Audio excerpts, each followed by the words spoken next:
Teman, assalamualaikum warahmatullahi wabarakatuh. Welcome back to my YouTube channel, The Family China. Gimana nih kabar teman-teman hari ini? Semoga teman-teman semua sehat selalu dan semoga kita semua dilancarkan rezekinya ya. Amin. Jadi kali ini aku mau sharing ke teman-teman tradisi 40 hari setelah melahirkan di China. Itu apa aja sih? Apa aja yang harus kita lakukan dan apa aja pantangan-pantangan yang nggak boleh kita lakukan. Tapi sebelum aku lanjut ke sharingnya, aku mau kasih lihat video kemarin waktu aku pulang dari rumah sakit dan room tour sedikit. Kemarin kamar rumah sakit yang aku pakai. Ini dia videonya. Ini kita room tour ruangan rumah sakitnya ya teman-teman. Jadi ini pintu masuk. Terus pintu masuk ini langsung kayak dapur gitu, kalau misalnya kita ada makanan bisa dipanasin, terus bisa masak air juga. Habis itu ini langsung masuk ke ruang tamu. Di ruang tamu ada TV, terus ada kulkas, terus pemandangannya juga masih agak asri ya, karena pepohonan gitu hijau, bukan gedung-gedung gitu pemandangannya. Karena gedung-gedung itu di sebelah sana semua. Kalau yang sini masih sawah-sawah gitu. Nah ini juga ada kulkas bisa dipakai, ada wifi juga. Habis itu kita masuk ke sini. Ini kamar buat aku, agak berantakan tapi ya. Terus ini ada wastafel buat cuci muka, ada lemari. Terus di sini ada kamar mandinya juga, ini buat buang air, terus yang sebelah sini buat mandi. Habis itu bagian sini ini ada bak mandi buat dedek bayi, terus sebelah sana buat ganti baju. Terus kemarin itu waktu pertama lahir langsung dicetakin cap kaki gini buat baby day. Terus habis itu ada ranjang baby ini di sini ya, tapi baby day-nya sekarang lagi nggak di aku, lagi di ruangan khusus buat bayi. Terus biasa ini buat tidur aku. Terus ada TV besar juga, tapi ini nggak pernah aku nyalain. Terus ini tadi kakak aku bawa bunga ke sini biar wangi. Masya Allah banget. Terus ini di sini ada sofa kecil, ada meja kecil juga. Terus di sini juga ada buat manggil suster atau dokternya kalau ada apa-apa. Di situ ada nama aku juga. Tuh. Terus di sini juga pemandangan sih. Pemandangannya sama kayak yang di ruang tamu tadi, masih hijau. Tuh gedung yang sebelah sana juga kelihatan gitu sih. Ini di sini kalau mandiin bayi juga bisa dilihat temperatur airnya, terus temperatur udaranya. Terus ini kita juga bisa nyalain musik-musik kayak gini ya teman-teman. Nah ini keesokan harinya tanggal 31 ya teman-teman. Terus di sini alhamdulillah aku udah boleh pulang, dan ini aku udah siap-siap mau pulang sama Mas Kong juga. Ini semua barang-barangnya udah kita packing rapi, tinggal nunggu jemputan dari kakak ipar aja. Mau pulang? Pulang Indonesia?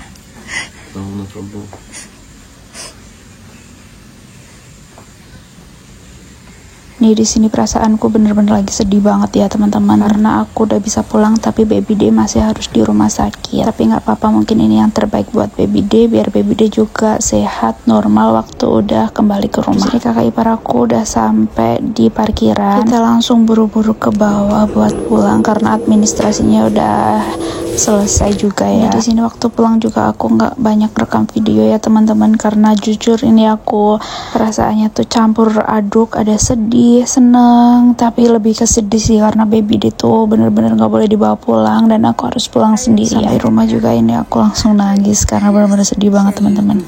Jadi itu video room tour sama video waktu aku kemarin pulang dari rumah sakit ya teman-teman. Jadi kemarin waktu aku pulang ke rumah sakit tuh emang gak banyak ngambil video karena waktu itu tuh aku sedih juga karena aku pulang ke rumah sakit tuh pulang sendiri karena baby day harus masih dirawat di rumah sakit, dan sampai sekarang ini udah tanggal 7 September, baby day juga belum boleh pulang teman-teman. Jadi aku minta doanya semoga baby day cepet normal dan bisa pulang biar mama sama papanya bisa ketemu, amin.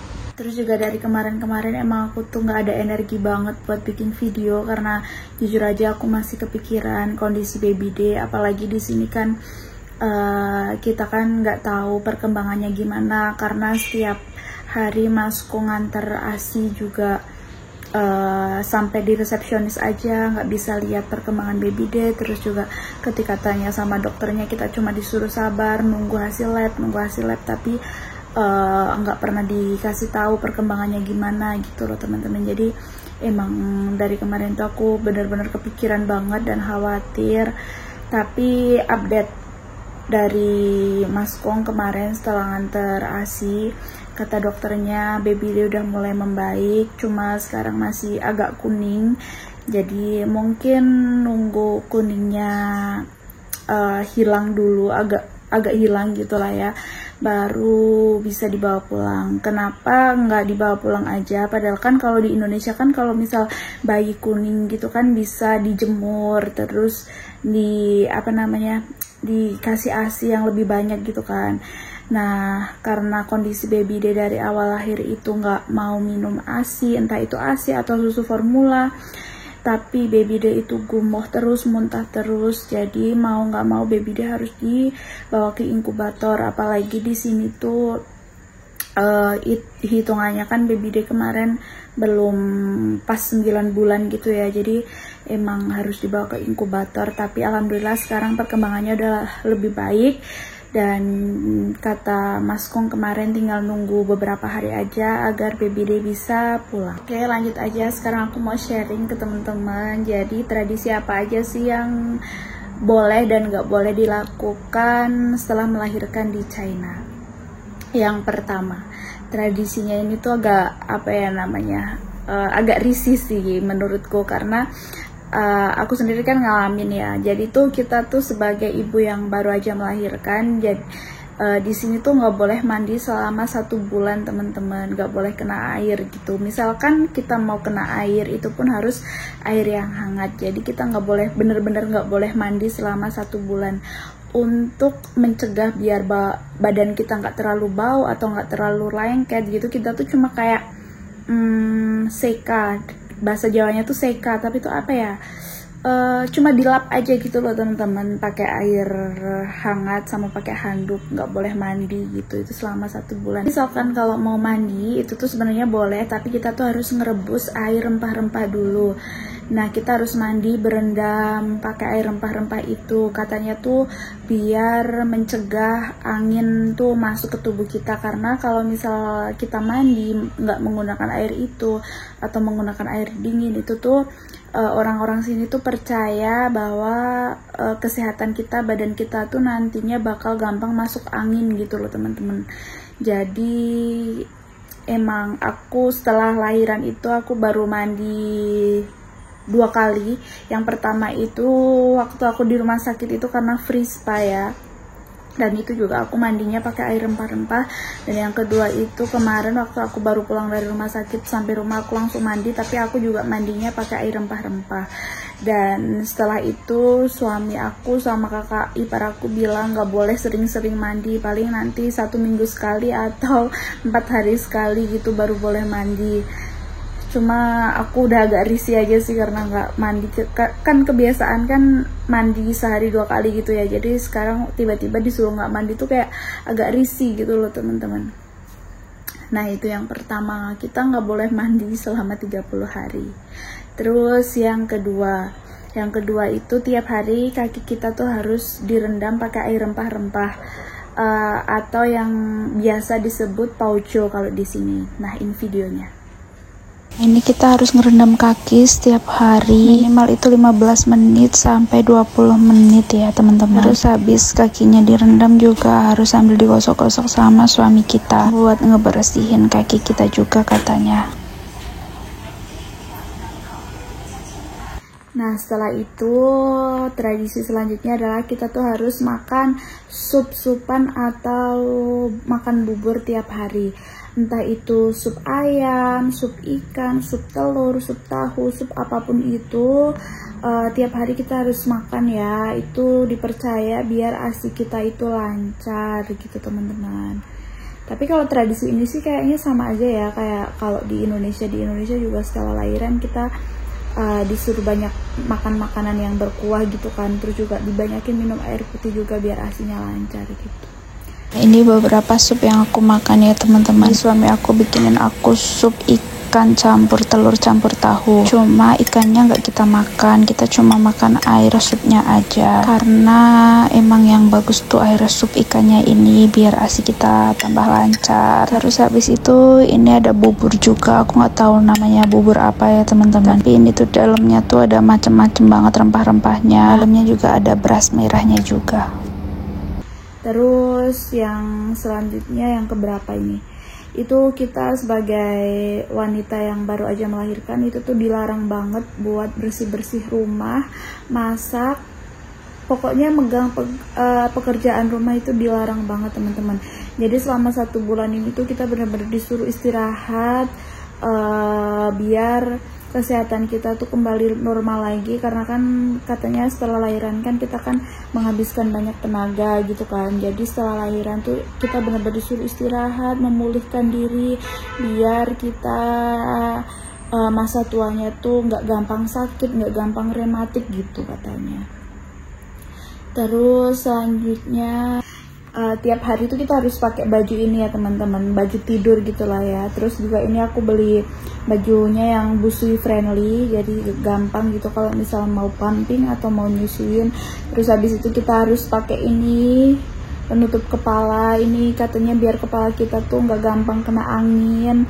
Soalnya katanya kalau orang habis lahiran itu pori-porinya tuh agak membesar, jadi gampang kena angin. Terus juga itu nantinya akan berakibat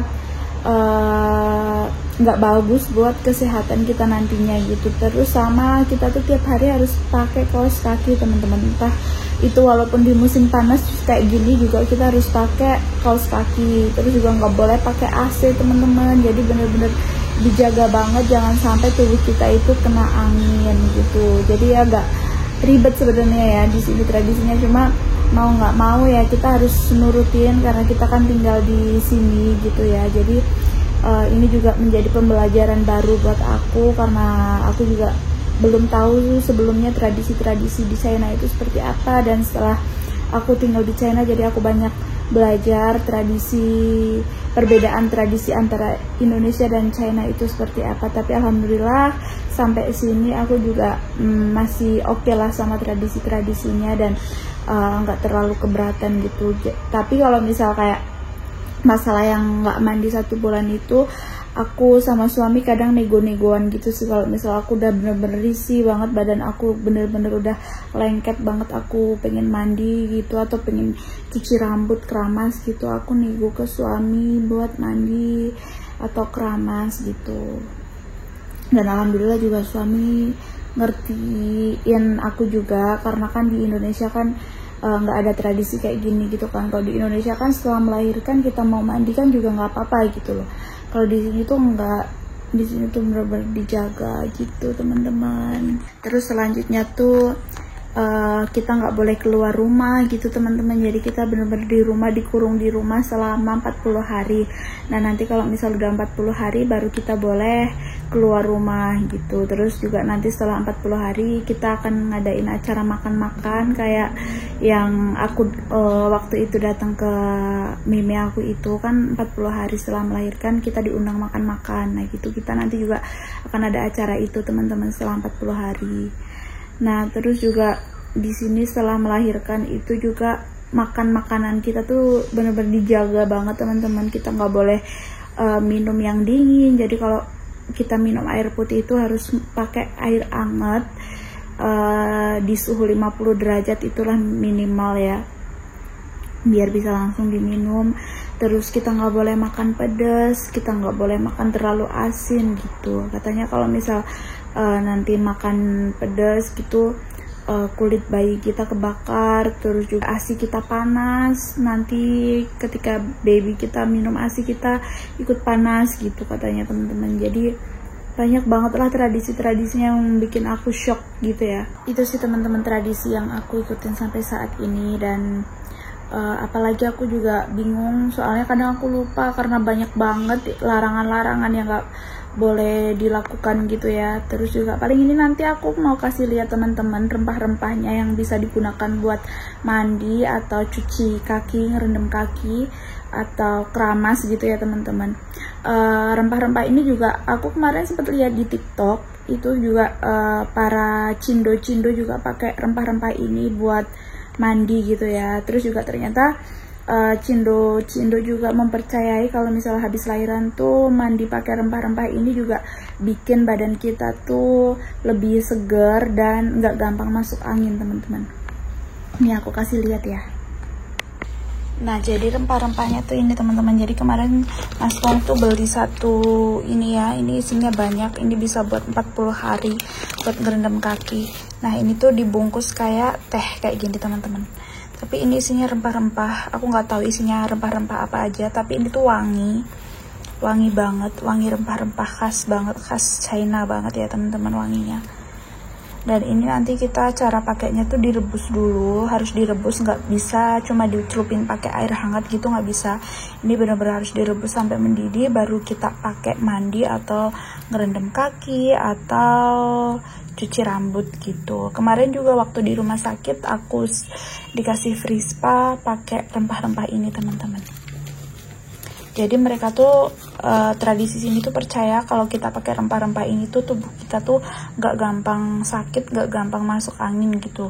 Karena percaya nggak percaya juga katanya kalau misal kita nggak pakai ini terus kita mandi atau berendam pakai air dingin gitu tuh, setelah melahirkan tuh tulang kita tuh ngerasa bener-bener sakit banget teman-teman, kayak rematik gitu. Tapi kalau misal kita nurut, kita berendam pakai ini, mandi pakai ini, insya Allah tubuh kita tuh nggak gampang sakit dan nggak kena rematik gitu loh teman-teman. Ini tergantung kepercayaan sih, percaya nggak percaya gitu. Tapi cuma karena aku takut, karena ini aku takut dan menghargai kepercayaan mereka juga, aku tetap ikutin aturan mereka. Mungkin itu aja sih video sharing kali ini teman-teman. Semoga video ini bermanfaat ya buat kalian yang baru datang ke China atau buat kalian yang belum tahu tradisi-tradisi. Jadi kalian bisa tahu, terus juga informasinya bisa diterima dengan baik sama kalian gitu ya teman-teman. Karena sebenarnya masih banyak banget tradisi-tradisi waktu hamil, terus setelah melahirkan tuh, apalagi tradisi waktu hamil yang belum aku share itu masih banyak banget teman-teman. Tapi aku udah lupa juga apa aja karena kemarin aku nggak sempet bikin video ya, jadi nggak aku share gitu teman-teman. Sekali lagi aku minta doanya ya teman-teman, semoga baby D bisa cepet pulang dan bisa kumpul sama aku sama Mas Kong, amin. Video kali ini cukup sampai di sini dulu. Terima kasih banyak buat kalian yang udah selalu setia nonton channel aku dari awal sampai akhir. Buat kalian yang baru gabung, jangan lupa buat like, subscribe, share, and komen sebanyak-banyaknya ya. Ditunggu di video selanjutnya. See you and bye-bye. Terima kasih banyak.